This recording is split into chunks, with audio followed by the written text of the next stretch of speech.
Psychological warfare is the study of how minds break, bend, and follow. It is the invisible battlefield where real power is formed, not through muscle, not through wealth, but through perception, narrative, and emotional control. In this video, you will learn how power is shaped long before a confrontation begins, how people are influenced without realizing it, and how leaders dominate by directing belief rather than force. From part 1 to part 3, you will understand the mechanics behind fear, authority, confidence, and perception, the tools that shape human behavior. You will learn how to protect your own mind from manipulation, how to command respect without saying a word, and how to influence environments simply by the way you position yourself. Mastering this will change how you see conflict, relationships, negotiation, and leadership. You will stop reacting to the world and instead start shaping it. Psychological warfare is not about cruelty. It is about clarity. It is the discipline of understanding how humans think, what drives them, what weakens them, and what moves them. By the end of the 3 parts, you will think differently. You will act differently, and others will feel the difference. Part 1. The nature of psychological warfare.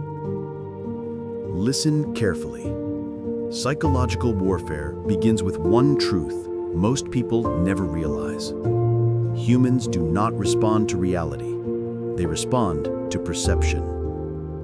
Your environment, your opponents, your relationships, your opportunities, all of it is filtered through how people interpret you, not who you actually are. And this is where power is built or lost. When Sun Tzu said, "All warfare is based on deception," he wasn't glorifying lies. He was stating a deeper law. Whoever controls the interpretation of events controls the outcome of those events. People act on what they think is happening, not what is actually happening. Machiavelli understood this well. He taught that a ruler does not need to be good. He only needs to appear good. He doesn't need to be feared. He only needs to appear dangerous enough to be respected. That is psychological warfare, shaping the appearance of things so others behave in ways that benefit your strategy. Clausewitz later said that war is fought against a living, intelligent opponent, meaning the mind is the true enemy. If you can fog it, stretch it, intimidate it, mislead it, calm it, or provoke it, you control the battlefield without drawing a blade. And Musashi, the undefeated swordsman, understood this on a personal level. He often won duels before the first strike, by showing up late, by altering rhythm, by behaving unpredictably. He disrupted the opponent's mental balance. When the mind collapses, the body soon follows. Understand this.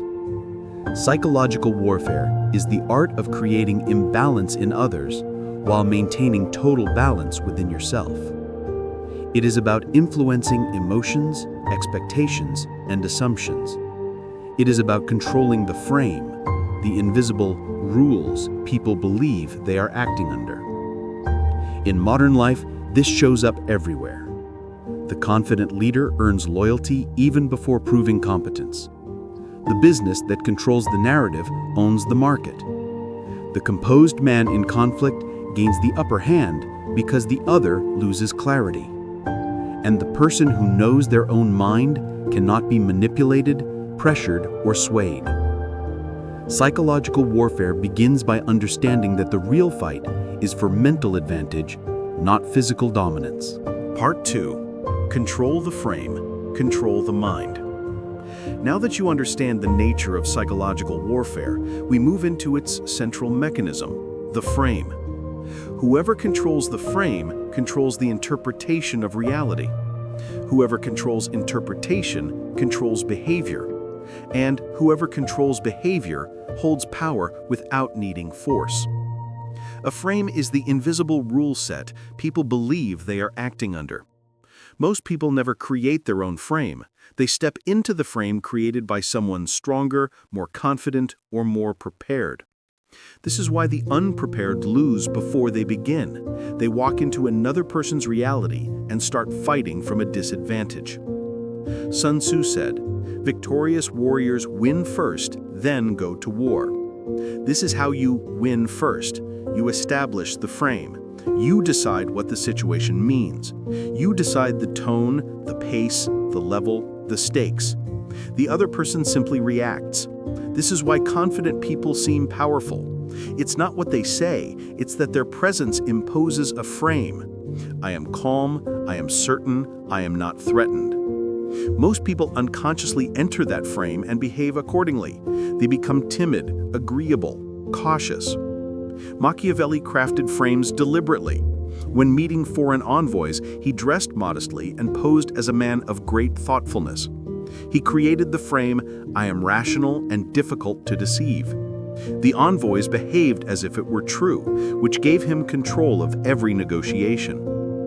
Clausewitz described something similar with moral forces, meaning psychological dominance. A commander who appears unshakable projects a frame of inevitability. The enemy begins to doubt, hesitate, surrender mentally long before they lose physically. Musashi used frames in combat by controlling rhythm. If he set a slow rhythm and the opponent followed, he suddenly shifted fast. The opponent, locked into Musashi's frame, lost balance. A single break in mental rhythm is enough to end a duel. Modern life is no different. In business, the one who defines the problem controls the solution. In relationships, the one least emotionally reactive controls the direction. In conflict, the one who stays calm defines what winning looks like. In leadership, the one who establishes expectations sets the team's culture. Controlling the frame is not about manipulation, it's about clarity, certainty, and presence. A strong frame comes from self-command, not deception. You must master yourself before you can shape the perspective of others. Here is the key principle of Part 2. Power belongs to the one whose internal world is harder to influence than their external world. When you discipline your mind to stay steady under pressure, when you refuse to be pulled into emotional games, when you remain grounded while others react, you become the psychological center of gravity. Others orbit you. Part 3. Weaponizing perception without losing yourself. You now understand the nature of psychological warfare and the power of controlling the frame. Part 3 is where we go deeper into the strategic use of perception. This is the point where most people misuse power and corrupt themselves. You must not make that mistake. You are here to master yourself first, not to become a manipulator without discipline. Here is the first truth. Perception is a weapon, but it is only safe in the hands of someone who has conquered their own ego. Sun Tzu taught that the greatest general wins without fighting. How? By shaping how the enemy sees him. Sometimes he appeared stronger than he was, sometimes weaker, sometimes unpredictable. He modified perception to influence the enemy's decisions, not to lie, but to guide the enemy into defeating himself. Machiavelli understood this too. He argued that a ruler must appear merciful, faithful, humane, and trustworthy, even if in rare moments he must do the opposite. Why? Because perception stabilizes power. People follow what they believe is strong, stable, and beneficial. Control that belief, and you control their loyalty. Clausewitz saw perception through a different lens: friction. He believed that most armies lose because small pressures accumulate in the mind: doubt, fear, confusion. Psychological warfare reduces your friction while increasing your opponent's. You stay clear, they lose clarity. Then the outcome becomes inevitable. Musashi in his duels manipulated perception through presence. He walked with an energy that said, "I am already victorious." Before the first strike, his opponents often felt inferior. Their perception shaped their fate. Now apply this to your life. People do not treat you based on your intentions. They treat you based on the perception you generate. If you appear weak, you will attract wolves. If you appear unsure, you will attract manipulators. If you appear aimless, you will be controlled. If you appear centered and disciplined, people will respect you without being asked. Your task is not to pretend, it is to become. Psychological warfare is ineffective if the internal reality is hollow. Power collapses when it's built on illusion without foundation. This is how you weaponize perception correctly. Control your emotional temperature. Never let people see you rattled. Calmness is dominance. Control your presence. Be deliberate with your words. Speak less, mean more. Slow movement equals high authority. Control what you reveal. Power comes from mystery. The less others know, the more they assume, and they assume in your favor when your frame is strong. Control your environment. Set the setting in your favor whenever possible. The one who chooses the ground often wins the conflict. Control your reactions.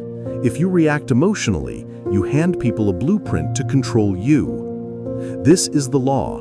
You cannot influence the minds of others until you have conquered your own. Now your final embodiment exercise. For the next 7 days, speak 30% less. Move slower. Keep your face neutral and calm in public.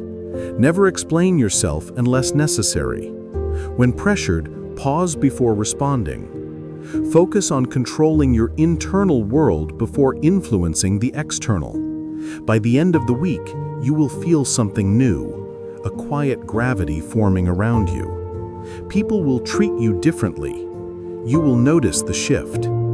This is the beginning of psychological power.